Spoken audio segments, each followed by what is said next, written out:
Hey, it's Georgia Reed here. We're in our Cybersecurity Ventures offices in Northport, New York, and today we have a very special guest with us, Theresa Payton of Fortalice Solutions, and she's here all the way from Charlotte, North Carolina, and we're going to be talking today, about what your company does, incident response management, I believe, as well as just basically cybersecurity in general and what our audience can learn from you, being such an expert in this field. So welcome. Well, thanks for having me. And it's a gorgeous day. And, oftentimes this is such a gloomy topic. So it's nice to have the sunshine as a backdrop today. Yeah, absolutely. It's hot up here in New York today, but we're at the end of the summer. So just want to get a little bit of information from you about Fortalice. How long have you been in business, and what you guys do?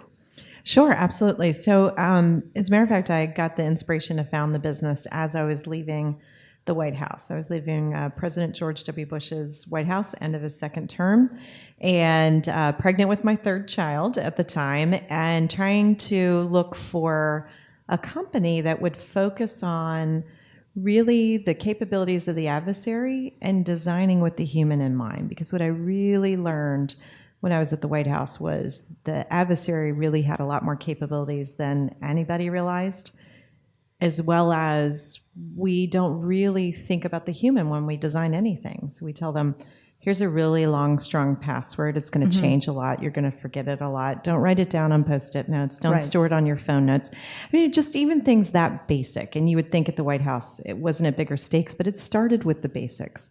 So I started interviewing 7 months pregnant for my next job, and everybody was really fine about the whole pregnancy thing, but I just couldn't find a company that was thinking about the adversary, thinking creatively, and really designing with the human in mind. And so my husband, who's always been a big cheerleader of mine, thankfully, he just said to me, well, why don't you start your own company? And if you hate doing that, then you can go back to any job that you had previously. So I founded the company in 2009.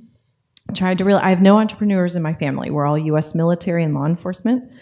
And so I just was trying to figure out, what do I want to do? How do I want to do it? And who do I want to serve? And then fast forward to 42 plus employees, and we serve nations, businesses, and individuals.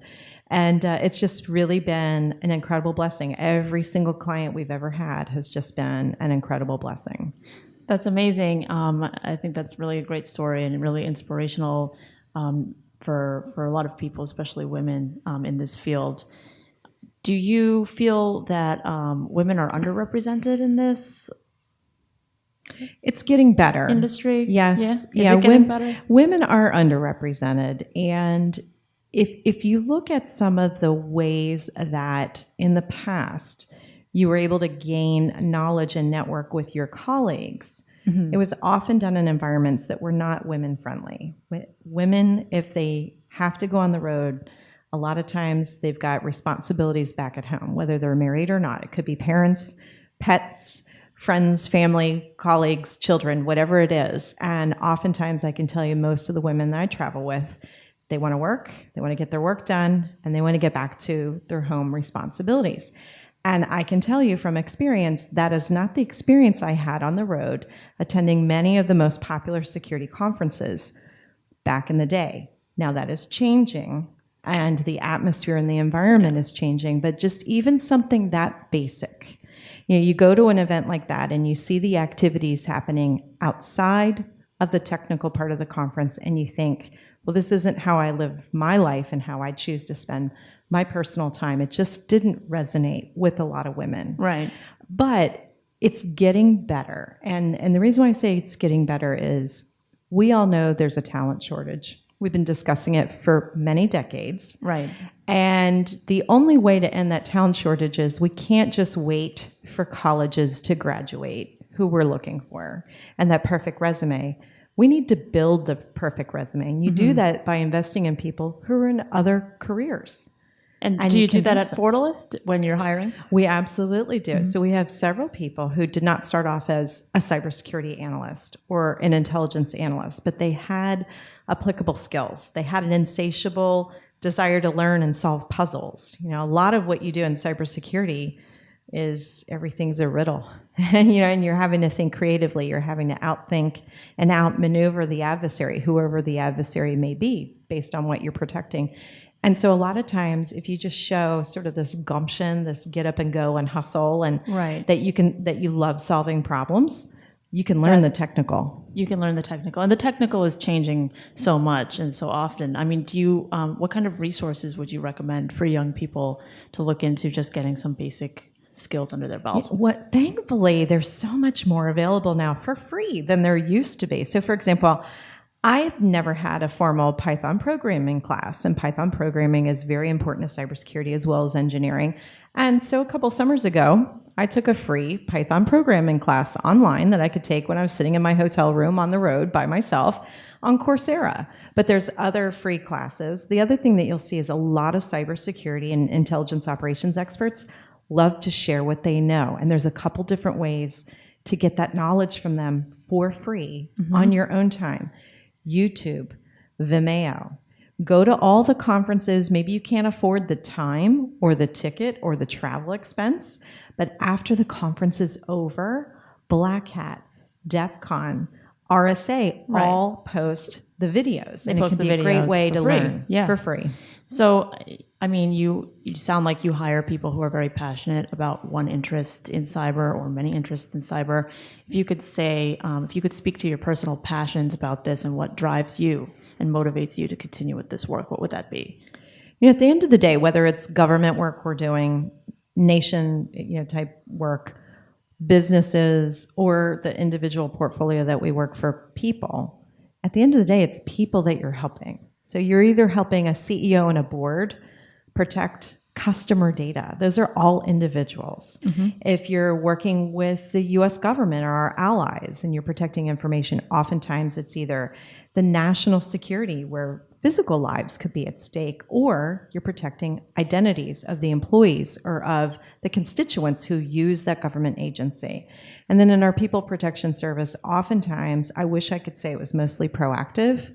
Oftentimes it's not. Oftentimes people are on the ledge. They're desperate. They're victims of something and they have nowhere else to go. And so at the end of the day, you know that you're taking your God-given skills from a keyboard and you're protecting people and you're making their lives better. And in some cases, you're actually combating evil because you can collect forensic evidence that can be turned over to law enforcement and hopefully seek justice through the criminal court system. Do you get a lot of calls from companies, individuals, and nations as well? I mean, your customer base is very varied, right? Our customer base is varied. Now, government's a little different because government has their own unique procurement process. We'll just kind of leave it at that. But we do know, different people across government, and they know what our capabilities are, and we're always keeping an eye open for those agencies that want sort of our types of skill sets. So if someone was listening to this and they're not really sure what incident response is, what could you describe that as? Sure.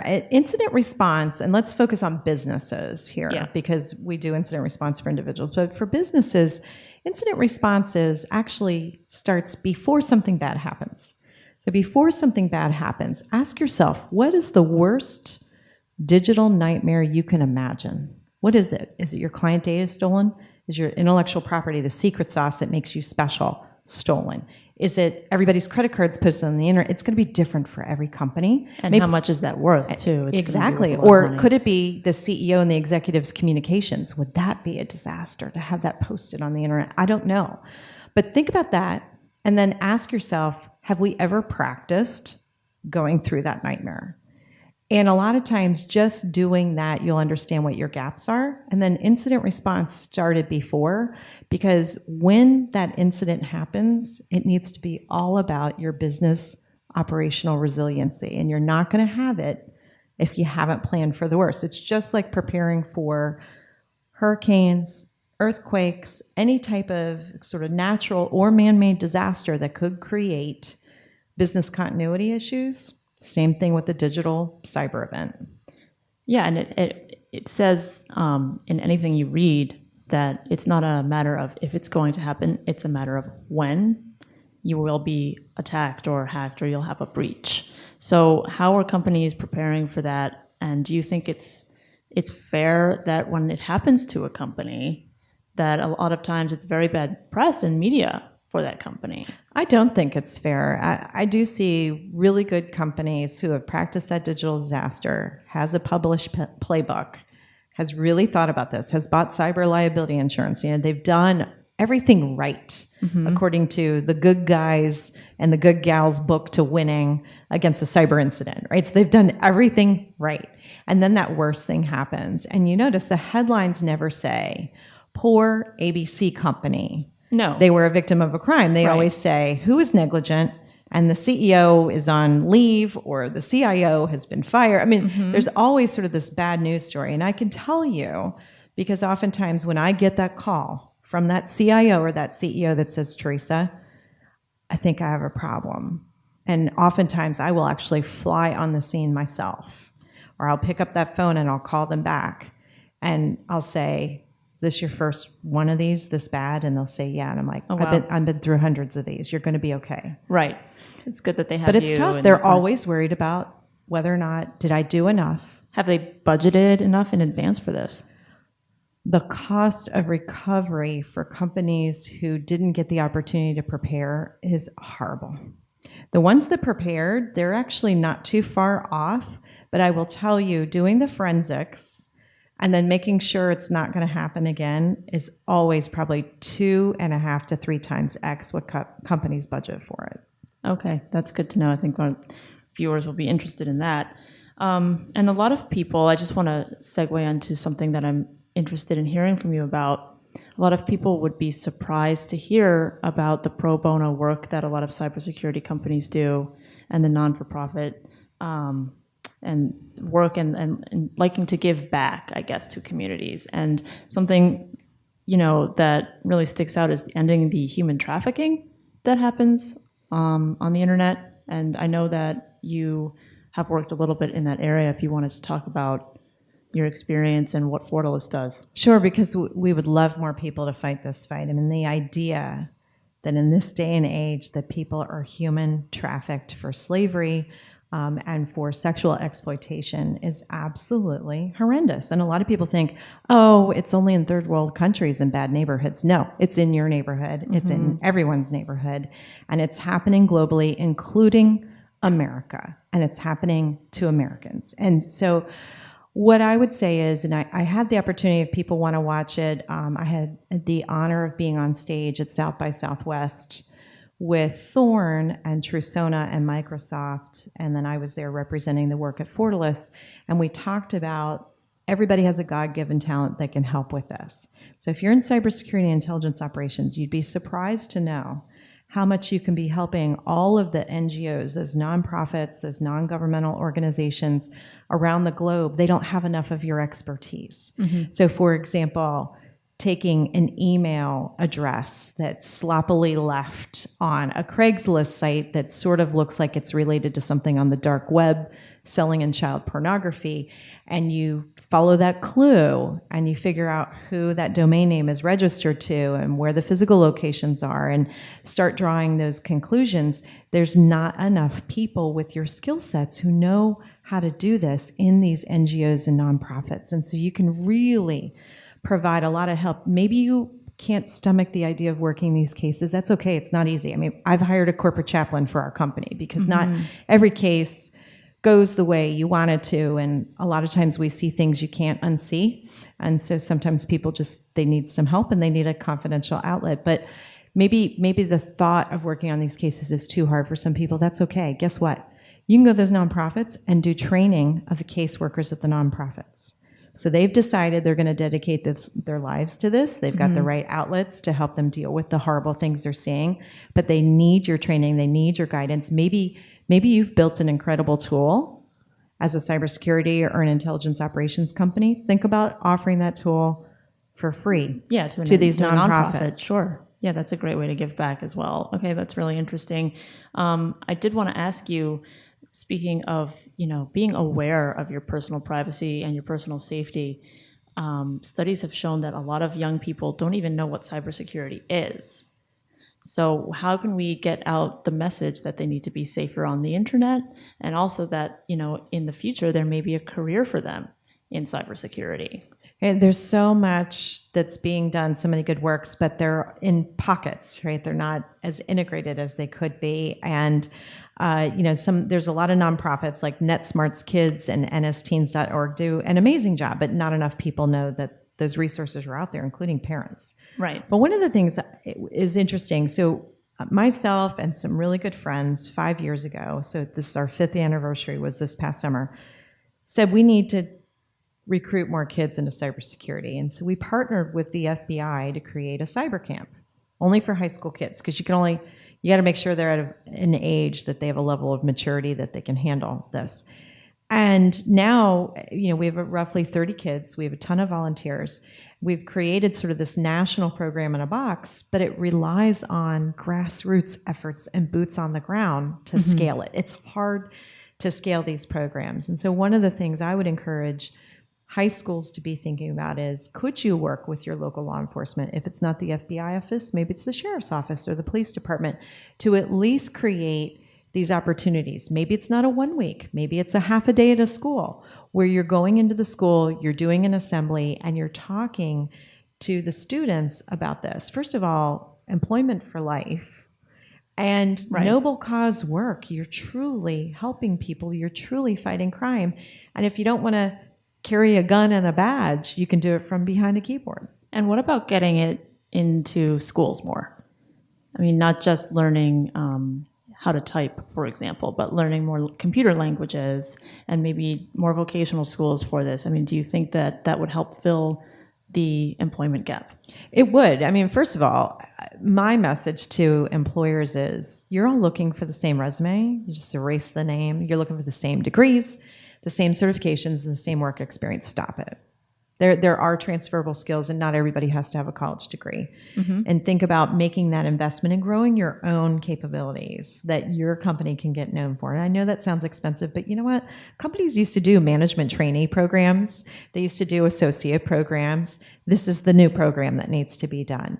The other piece is, our children are not getting exposed enough to computer programming and cybersecurity in school. At a minimum, by the time those kids get to maybe 4th grade, my youngest is in 4th grade, there should be a digital safety class. Everybody talks to the kids about stop, drop, and roll if you catch on fire. How likely is that going to happen? And then when I was growing up, the dare to keep kids off drugs and everything like that, because that was a huge problem at that time. And, everyone is on the internet. Everyone has a smartphone. Everyone has a tablet, and kids aren't getting spoken to about it. Yeah, people tell you, don't take candy from strangers, don't take rides from strangers, stop, drop, and roll if you catch on fire. Okay, is anybody talking to you about your password and not chatting with people online? That's about 50% of children are not getting spoken to about this. Studies have shown. And that's not okay. It's gotta happen, both in the schools and at home. And again, if parents feel this is tough because I didn't grow up with this, that's okay. That's what NetSmarts.kids, NSTeens.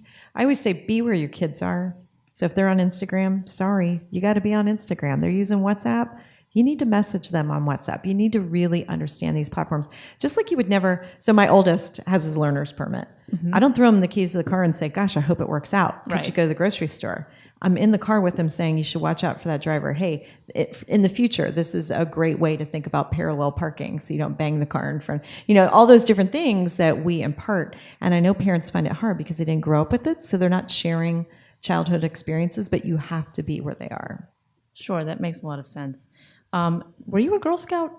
I was a Girl Scout all the way through cadets. That the Girl Scouts released cybersecurity badges? I did. I was super excited to see that. Yeah, we, Cybersecurity Ventures, did a video with the Girl Scouts here, and we named Sylvia Acevedo, the CEO of the Girl Scouts, our Cybersecurity Person of the Year for that. We thought that was a really great initiative. And well earned on her part. And so thank you for recognizing her for all that hard work she's done. Another woman in cyber. So, studies have been done. Whether or not they're accurate is still kind of to be determined. Cybersecurity Ventures is doing some more research to get more accurate data or statistics, if we can, about the percentage of the workforce that is female in cybersecurity. So I just want to circle back real quick to that. I mean, according to the 11% figure that circulates out there, that was based on research that would say that you are not a woman in cyber, Theresa. Really? Yeah. Interesting. Because you worked for the government, and that wasn't counted. Interesting. Yeah. And your company, how many employees is it now? We're at 42, and I don't know. Apparently, could be 45 right now, but yeah. So that we feel may or may not be accurate, and you are saying it's getting better. But if you could just speak to that again and what you're doing personally or professionally, how you see getting more women involved, as this is a very good career and lucrative. It is a very good career, and it'll be interesting to see, as you know, because I've been watching some of the research come out from Cybersecurity Ventures on this, and it's been great to have you sort of peel back the layers behind that research and say, well, what should be counted and how should it be counted? Because if you think about it, right, fraud and cybersecurity are converging as well. And there's a lot of women in fraud analyst positions and fraud operations. And how does fraud oftentimes happen? It's not just the paper checks being presented at the branch anymore. It's through cybersecurity vulnerabilities, right? So I think that as you update that research, you'll find that maybe that number was never right. I don't know, but I think possible. It's possible. And I think that you'll find, depending on how you categorize a role in cybersecurity and how you count it. I mean, we weren't even calling it cybersecurity all that long ago. It was, network security, information security, sure. User security. I mean, so there's been a lot of iterations around what does it encompass. And I do believe we could do a lot better. We could do a lot better on females and minorities.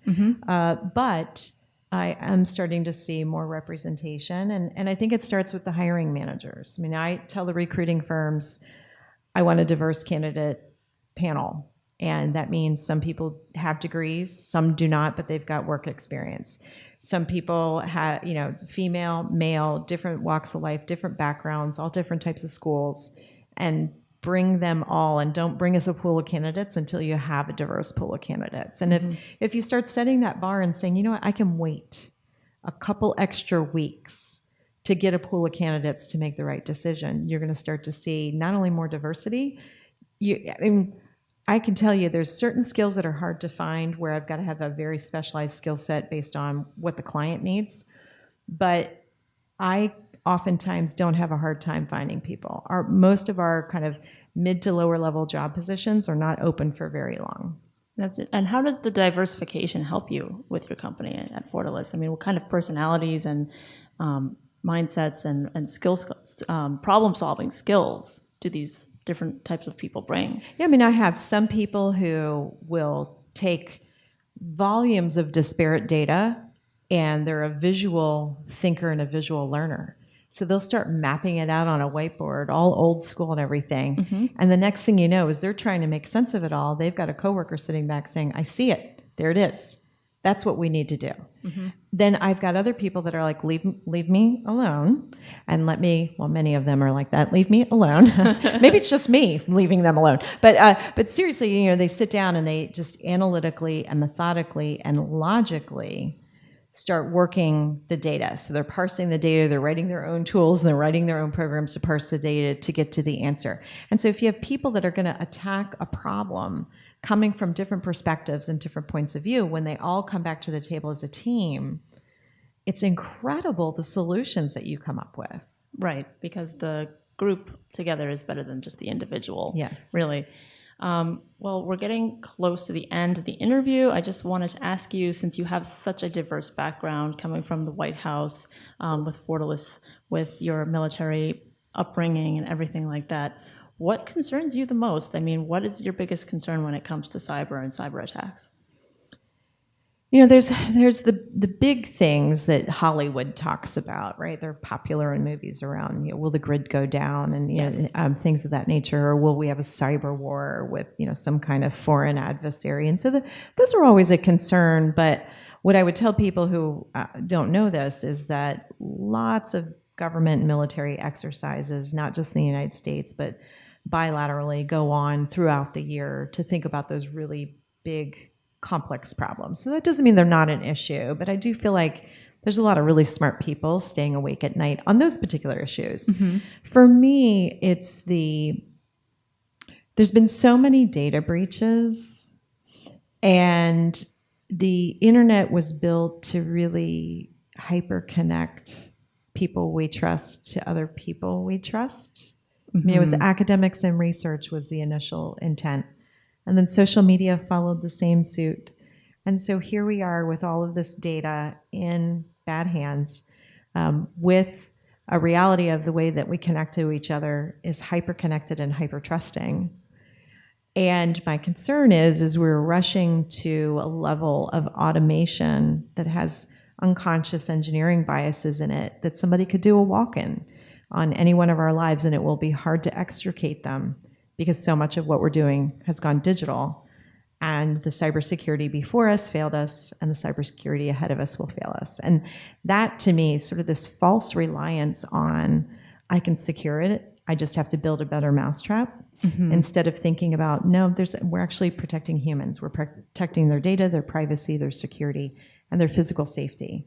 And so that design dilemma is still there. We haven't solved for it, and yet we're rushing headlong into sort of these digital personas, and it's going to be very, very hard to get your persona back. Any advice before we go? Yeah, so my advice would be take every opportunity to, turn on what seems very basic, two-factor authentication, having more than one email address, having one you use on social media that you don't use your bank account, not always giving out your real cell phone number to these online platforms. Get a burner number through Google Voice or Talkatone and give them that and have it forward to your phone. So there's some little things you can do that aren't super hard to do, but can help you sort of carve up these firewalls within your own life. I call it shields up moments. Oh, interesting. So when something bad happens to you, can you go shields up on the rest of the compartments of your life? Very good. Very interesting. Theresa Payton, Humanizing Cybersecurity. Thank you so much. Thanks for having me on. It was great. It was Went by so fast. I know. See you again soon. Thanks. Take care.